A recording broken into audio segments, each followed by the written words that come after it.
Hello and welcome back. Before I start, let me just make it clear that if you hear rustling in the background, it's because I am very comfortably sitting in bed and it's my blanket, so don't worry about that.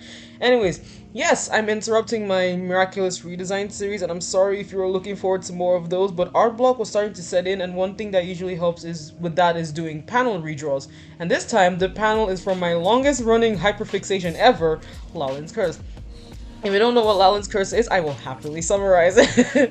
It's basically a supernatural thriller, horror, drama webtoon about a boy named David who's super passionate about all things paranormal, especially aliens, and believes that they all exist, even though most other people don't, including his best friend Felix.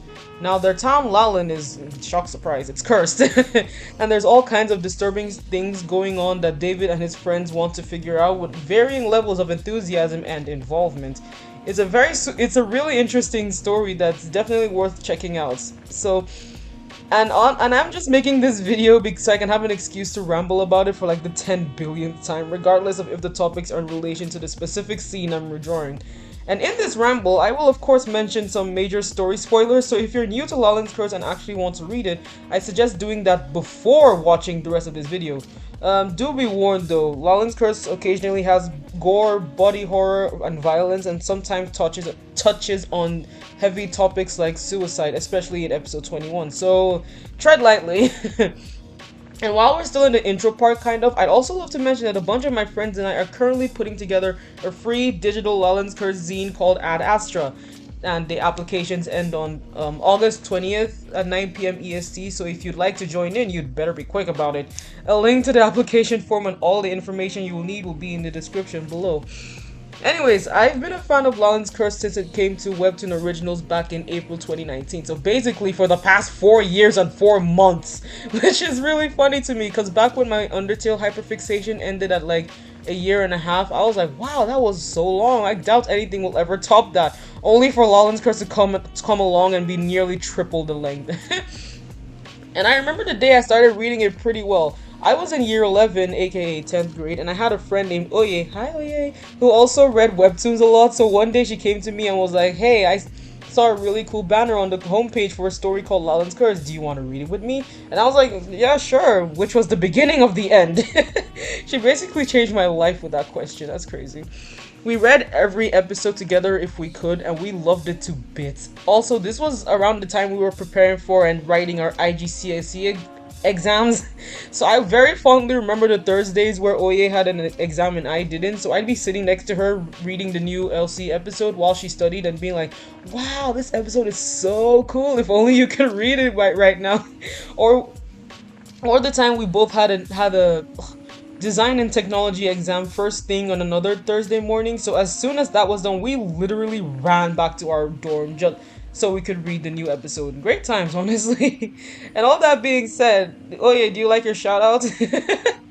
Anyways, of course the hyperfixation only grew after we finished exams and graduated and I could actually access social media again. Because fun fact, my school's Wi-Fi literally blocks all of them. Not Amino though, for some reason. I mean, it wouldn't let me log in, but it did let me scour every page for art and crumbs of information. Wherever the rest of the Lalin's Curse fandom was, so was I. And whatever type of content I could do for it, I did it, which is kind of funny, because usually for other fandoms, I just do fan art and maybe edits, but no, for LC, I went above and beyond. I've made a lot of wonderful friends and quite the reputation for myself along the way. The reputation in question being that one artist who hasn't been normal about Toby and David a day in her life. And jokes aside, it's also pretty surreal to me. I've never been as passionate about a story and well established in its fandom as I am with Lalin's Curse, and it's crazy to think how different my life would have turned out if Oye and I never read it. Like, I wouldn't know a lot of the people I do now, my art style wouldn't have been influenced the way it is, etc, etc. So long story short, I'm just really happy about all the positive changes LC brought to my life.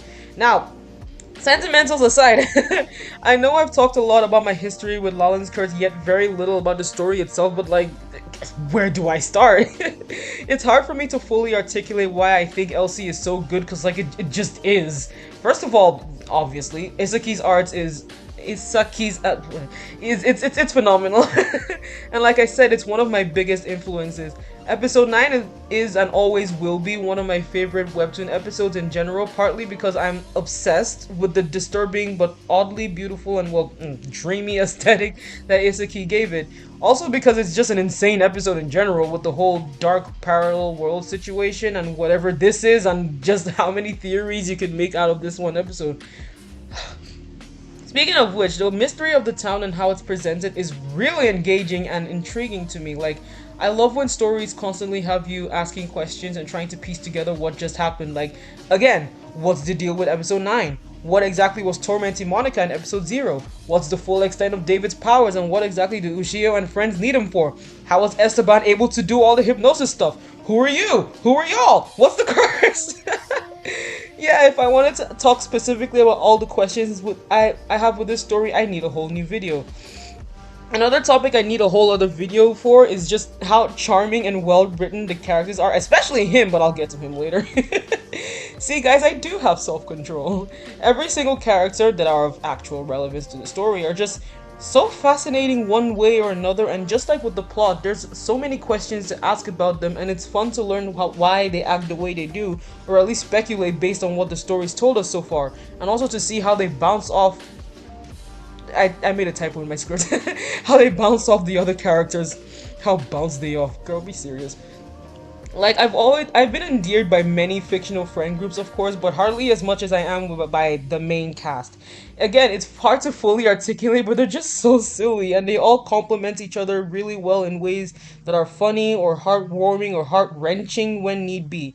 The whole introducing the boys and investigating the crime scene mini arc in episodes 3 to 6 is easily one of my favorites in LC, because it's really entertaining to see how Isaki perfectly sets up their individual personalities and group dynamics and certain foreshadowing, and then see how the boys kind of goof off in the forest only for the vibes to go off a cliff once they find the totally normal and not at all creepy severed hand in the bag. It wasn't funny, but it was really funny. I noticed that mood whiplash is a recurring thing in Lalin's Curse, and I love it every time. And going back to the foreshadowing, Lalin's Curse has one of my favorite examples of it in the form of Cody. Now, I know I'm not the only one who saw his little fang the first time and was like, oh, that must be some cute, totally unimportant detail. And also was like, well, of course he'd be scared to go to the crime scene. It's a crime scene! The killer could be there. He's just a normal, nervous boy. But then I saw his eyes turn red in episode 5 and I was like, guys, is this normal? Chat, is this real? Like, I wanted to pass it off as the lighting at first, but then I was like, no, something's definitely off about this boy, and I was right. The other hints that built up to the whole Cody is a reptilian reveal, and like the actual reveal itself in episode 15 were just so cool to me, and the reason why episode 15 is another favorite of mine. Totally nothing else. I've said it before, but I feel so bad for the Discover readers, because that's an insane cliffhanger to be left on for so long. And while I'm still talking about episode 15, funny story. Back when Lalin's Curse was still in the early days and I was on the hunt for like posts and hints about future episodes, which were hard to come by for the obvious reason that no one wanted to spoil the story for new readers, I actually did find the Let's Make It Worse panel somehow. I can't remember how or where. And at that point, I had also found out somehow that Cody and David got into a fight one time. I know now, of course, that the fight was actually in reference to their argument in episode 13, but in the moment, I was losing my mind because I fully assumed that the Cody panel was from that fight and that it was about to get physical. I'm very relieved that that wasn't the case, but now that I think about it, if Cody and David ever did get into a physical, no holds barred, no remorse fight, who would win? I'm actually having a hard time deciding, because like David is pretty powerful even now when he doesn't have full control over his powers, so I'd imagine he'd be even more powerful if he did. But Isaki did once say that his powers have physical consequences that'll get worse over time. Like, remember the nosebleed? It's apparently gonna start going to his ears, eyes, everything. So it's also possible that if Cody can hold out just long enough, somehow David could wear himself out and Cody could have the upper hand. And I don't know. You guys can definitely tell me what you think. That all being said, I think I'll actually wrap it up here for now. There's still a billion other things I could say about Lalin's Curse, of course, and its characters, especially Toby, but I'm still paranoid about making my videos too long, especially so early on. Rest assured though, I will definitely make more Lalin's Curse videos and ramble about it again when next I'm able to. Thank you so much for watching. I hope you enjoyed the commentary and the speed paint, and if I convinced you to read Lalin's Curse, I hope you enjoyed it. Goodbye!